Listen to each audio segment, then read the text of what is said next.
Ayan na. Dineclare na ng Supreme Court na unconstitutional ang impeachment complaints kay Vice President Sara Duterte.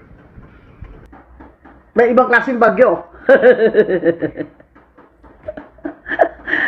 Talo si Romualdez sa impeachment case kay Sara Duterte. Yan. Yan pa naman ang gustong-gusto niya mangyayari para makatakbo siya at manalo ng president. Alam niyo naman, ang style ni Martin Romualdez, di ba? Disqualify the enemy. Di ba? Kaya sa district niya, wala siyang kalaban, pinadisqualify niya rin. Oh, wala pa kayo ha? Ay, ano ba? Nasaan na ba mga tao? Bagyo-bagyo. Bakit dun sa, sa post ko na hindi live ay 537,000 ang views. Dito sa live, walang tao. Teka muna, tayin-tayin natin sila ha? Alam niyo tong bagyo na to.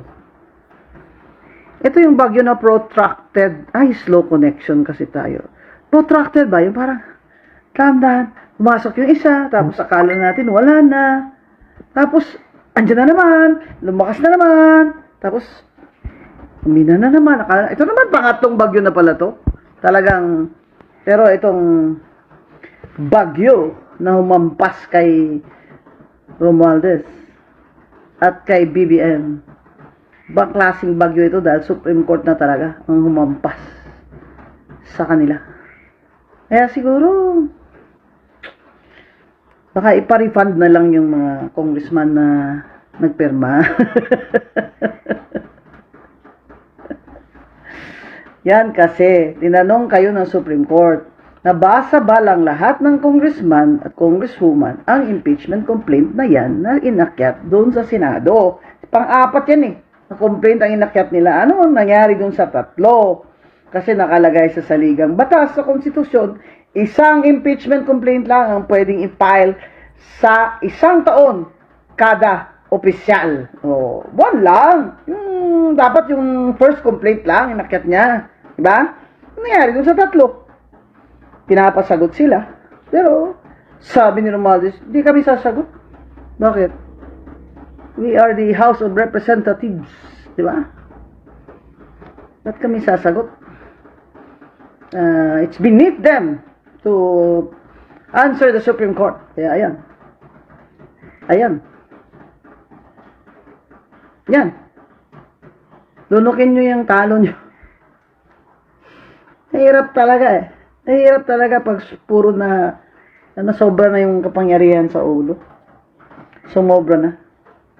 Yung parang wala nang makakapigil sa kanya. Yung parang hari na siya. Di ba may Pangulo ang Pilipinas, may Presidente? Bakit itong speaker eh? Parang siya yung pinaka-powerful man in this country. Ba't pinakayaan lang siya ng BBM?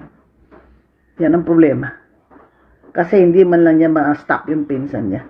Kahit na ganito na mga nangyayari. Yung budget is scandal and skandalo dun sa budget. Na hanggang ngayon nasa Supreme Court pa yung petition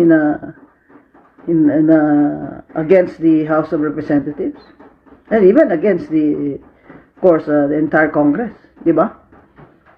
Skandalo ah! Na para bang tunulak na lang yun sa lalamunan ng mga tao. Wala, parang sinasabi lang, wala kaming dyan. Anong delikadesa? Wala yan. Basta importante, hawak natin yung pera. Yun ang pamigay natin, lalo na at magkakampanya na. Yun. Kaya po yun talaga. Ang napakalaking problema ni BBM ay ang pinsan niya. Kaya BBM, tanggalin mo na yung pinsan mo, speaker. Tanggalin mo na yan. Yan ang nakakasama ng image mo. Paano ka babawi niyan? 3 years na. Siya pa rin ang gagawin mong speaker dyan. Isang tawag mo lang dyan sa mga congressman na yan. Hindi nila iboboto yan sa Lunes. Tanggalin mo na, BBM. For your own sake. Tanggalin mo na ang pinsan mo. Nakasaad po kasi sa ating saligang batas, ang konstitusyon, na ang impeachable officers, kagaya ng Vice President, ay pwede lamang ma-impeach minsan, once lang, sa isang taon bawat opisyal na impeachable. At ano po ang ginawa dito ni Speaker Romualdez? 4 na complaint po ang pinagpa-file sa isang taon. Hindi lamang 2. 4 talaga. At kaya sagot ang House of Representatives at ang Speaker ng Supreme Court. Sagutin ito mga katanungan ito. Ano nangyari doon sa 3 impeachment complaint? Bakit itong pang-4, ito yung inakyat nyo doon sa Senado? Bilang itong complaint na siyang basihan ng paglilitis o impeachment. Nasaan ang 3? Ano nangyari sa 3? Anong komite ang nagpasa nito? Sinabi pa ng Supreme Court, sagutin ni Speaker. Nabasa ba ng lahat ng congressman at congresswoman ang impeachment complete na yan bago nila pinirmahan? Di ba may narinig tayong mga haka-haka dyan, pero palagay ko totoo yun, na pinatawag daw ang mga congressman na mga majority, mga congressman na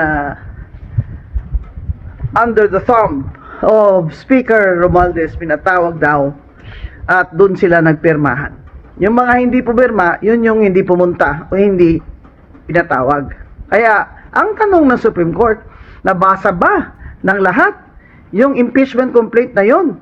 Yung pang-4 bago yan pinirmahan ng mga sumangayon? Hindi na po sumagot. Yan ang problema. Kung ang ating House of Representatives ay sinasabi niyang siya, ang Speaker, ay hindi po niya sasagutin ang Supreme Court. Abay, ngayon ka lang makakita ng sabi democratic na bansa na ang House of Representatives ay ayong sumagot sa Supreme Court.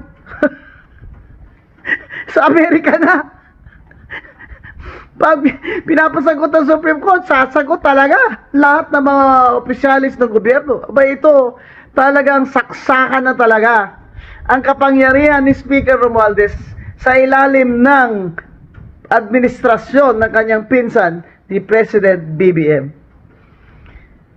Ito ay isang dagok na naman, hindi lamang dagdagok ito. Saksak ito sa dibdib ni BBM ang ginawa ng pinsan niyang Speaker of the House.